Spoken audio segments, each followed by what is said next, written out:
Hello everyone, स्वागत है आप सभी का टीचिंग गोल्स के इस लर्निंग प्लेटफॉर्म पर। आई होप कि आप सभी लोग अच्छे होंगे। सो आपकी केवीएस की साइकोलॉजी सीरीज चली हुई है। यूनिट 3 आपका स्टार्ट हो चुका है। इसके अंदर डाइवर्सिटी, इंक्लूजन एंड डिसेबिलिटी वाला कॉन्सेप्ट मैं आपको करा चुकी हूँ वीडियो के अंदर। तो अगर आपने नहीं देखा है तो इस वीडियो के डिस्क्रिप्शन में आपको प्लेलिस्ट का लिंक मिल जाएगा। आप वहाँ से डायरेक्टली जा करके सारी वीडियोज़ को एक्सेस कर सकते हैं। टॉपिक वाइज आपकी सीरीज़ यहाँ पे चली हुई है केवीएस की।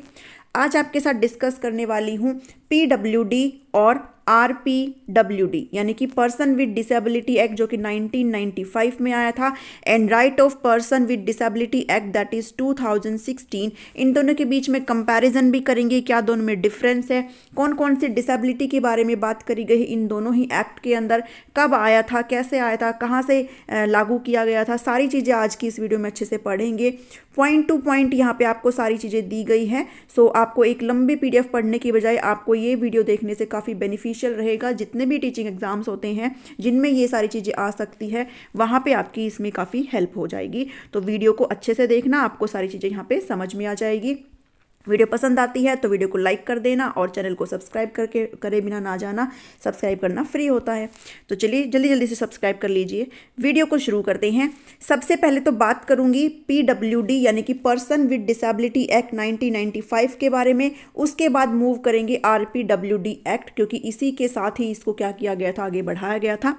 सो क्या दिया गया था, अब ये जो डिसेबल पीपल होते हैं उनके लिए ये एक्ट था। इनके राइट्स के बारे में, इनको इक्वल अपॉर्चुनिटीज़ मिले, इनके राइट का प्रोटेक्शन हो, कोई भी इनके अधिकार का उल्लंघन ना करे, और इनका फुल पार्टिसिपेशन हो सोसाइटी के अंदर। ठीक है, ये सभी एक्नॉलेज करने के लिए इस एक्ट को लाया गया था। तो पर्सन विद डिसेबिलिटी मीन्स, इसका मतलब क्या होता है पर्सन विद डिसेबिलिटी? इसका मतलब ये होता है कि एक कोई भी person suffering not less than 40% of any disability as certified by medical authority. इसका मतलब ये है कि जो भी डिसेबिलिटी, जैसे 1995 में 7 टाइप्स ऑफ डिसेबिलिटी है, तो जितनी भी ये डिसेबिलिटी आती हैं इनमें अगर कोई पर्सन आता है तो उसके अंदर कम से कम 40% की वो डिसेबिलिटी होनी चाहिए। अगर किसी की आइज़ वीक है, किसी का हियरिंग अगर जो है प्रॉब्लम है, तो वो कम से कम 40% जो है जो है बाधित हो उस इंडिविजुअल का, तभी वो किसके अंदर आता है, वो पर्सन विद डिसेबिलिटी के अंदर आता है। पीडब्ल्यूडी एक्ट 1995 किसके द्वारा, लोकसभा के द्वारा पास किया गया था 12 दिसंबर 1995 को, एंड इसको लागू किया गया था 7 फरवरी 1996 को। ठीक है, आपसे ये वाली चीज़ें हो सकता है ना पूछी जाए, आरपीडब्ल्यूडी एक्ट कब लागू किया गया था, कैसे, वो साला मैं आपके साथ आगे डिस्कस करूंगी। बट मेन चीज़ जो है, मतलब ऐसे सीरीज वाइज चलते हैं, ठीक है, जो ताकि आपको दिक्कत नहीं होगी। This act extend to whole India except Jammu and Kashmir. अब ये कुछ डिफरेंस है दोनों एक्ट के बीच में। 1995 वाला जो एक्ट था वो जम्मू कश्मीर को छोड़ करके बाकी हर जगह पे लागू किया गया था, जबकि जो आरपीडब्ल्यूडी एक्ट था वो आपका ऑल ओवर इंडिया यहाँ पे लागू किया गया था, जिसमें जम्मू एंड कश्मीर भी इंक्लूडेड थे। ठीक है, this act explain the equal opportunity protection of right, complete involvement of disabled person, यानी कि सभी अधिकार उनको मिले, उनके राइट्स का प्रोटेक्शन हो, यहाँ पे किसी भी प्रकार का किसी भी तरह का कोई भी ब्रीच उनकी प्राइवेसी के अंदर, उनकी जो राइट्स है उनके अंदर ना आए। तो इस तरह की जो सारी चीज़ें हैं वो इसके अंदर इंक्लूड करी गई है। क्या एम और ऑब्जेक्टिव थे एक्ट के? इसके ऑब्जेक्टिव थे कि रिस्पॉन्सिबिलिटी ऑफ द स्टेट, जो जितने भी राज्य हैं उनकी रिस्पॉन्सिबिलिटीज़ है किनके लिए, ताकि जो डिसेबल पीपल है उनकी जो राइट्स है उनका प्रिवेंशन किया जा सके, उनके राइट्स का प्रोटेक्शन किया जा सके। Provision of medical care, education, जो भी उनकी शिक्षा है, उनको जो भी मेडिकल केयर दिया जाना चाहिए वो सभी कौन सुनिश्चित करेगा, वो जो सभी जो है स्टेट वगैरह सुनिश्चित करेंगे। कोई भी बैरियर नहीं हो उनके लिए, ठीक है, उनकी लाइफ में किसी भी तरह की कोई भी रुकावट ना हो, फिर चाहे वो किसी भी तरीके से हो। सो ऑल ओवर ये जो एक्ट था जो डिसेबल पीपल थे उनके लिए लाया गया था। तो जितनी भी चीज़ें हैं वो सब उनके लिए करी गई थी। To make special provision of the integration of person with disability into the social mainstream, जो भी समाज की मेन सामाजिक मुख्य धारा है, ठीक है, समाज के अंदर उन लोगों को भी प्रॉपर एक स्थान मिले, ये एक इनका मेन मकसद था। ठीक है, इस एक्ट का।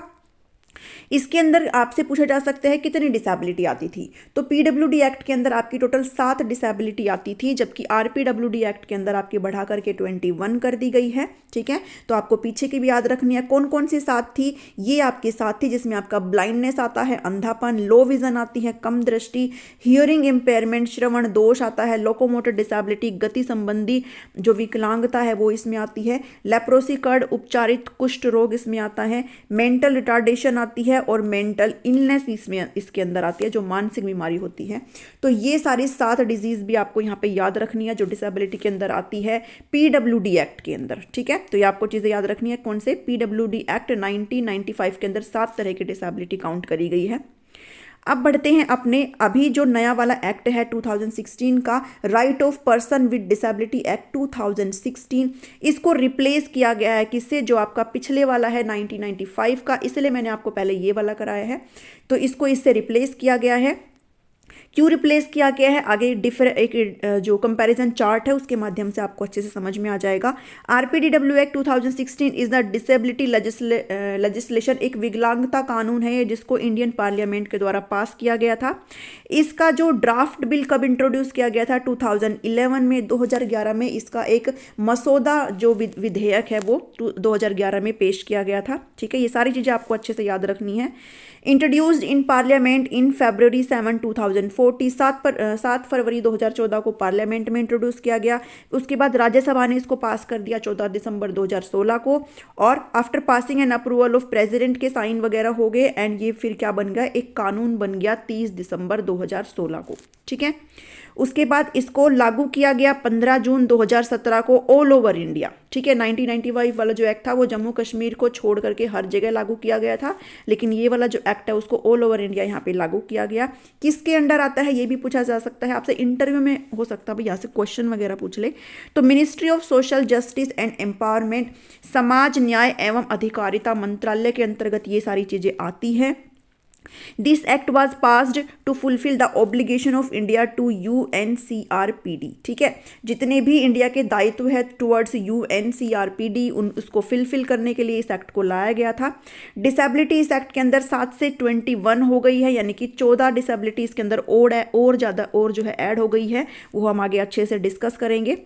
इसके अंदर जो फीचर्स है वो क्या है कि कोई भी पर्सन जिसके अंदर 40% ऑफ जो भी 21 डिसेबिलिटी है ना, उनमें से कोई भी अगर डिसेबिलिटी किसी इंडिविजुअल के अंदर है तो वो कम से कम 40% की डिसेबिलिटी होनी चाहिए है, तभी वो किस कैटेगरी में आता है, वो डिसेबिलिटी की कैटेगरी में आता है, ठीक है। रिजर्वेशन है हायर एजुकेशन के अंदर 5% का रिजर्वेशन है, 5 से कम नहीं होना चाहिए है, और गवर्नमेंट जॉब के अंदर 4% का है, 4 से कम नहीं होना चाहिए है। तो ये आप रिजर्वेशन याद कर सकते हैं। Every child with benchmark disability between 6 से 18 साल के जो बच्चे होते हैं जो डिसेबिलिटी के अंदर आते हैं उनको फ्री एजुकेशन का राइट इसके अंदर प्रोवाइड किया गया है, ठीक है। तो इस चीज़ का भी ध्यान रखना है। एनी पर्सन हु ब्रीचेज, अब इनके जो अधिकार है उसमें कोई भी अगर किसी भी तरह की ब्रीच अगर आती है, कोई भी इनके अधिकारों को अगर शोषण करने की कोशिश करता है, अगर उनको भंग करने की कोशिश करता है, तो यहाँ पे पनिशेबल है भाई, चीज़ों को जो है यहाँ पे पनिशेबल थिंग है, जिसमें आपको कस्टडी हो सकती है 6 महीने की और फाइन ऑफ 10,000, या फिर दोनों चीज़ें यहाँ पे हो सकती है, ठीक है। हो सकता है आपसे क्वेश्चन पूछ ले, तो मैंने यहाँ पे आपको डाल दिया है। अगर बार बार वॉयलेशन होता है तो आपको हो सकता है 2 साल की कस्टडी हो सकती है, और या फिर फाइन हो सकता है 50,000 to 5 लाख रुपीज़। तो ये सारी चीज़ें हैं, ये भी आप अच्छे से याद रख सकते हो।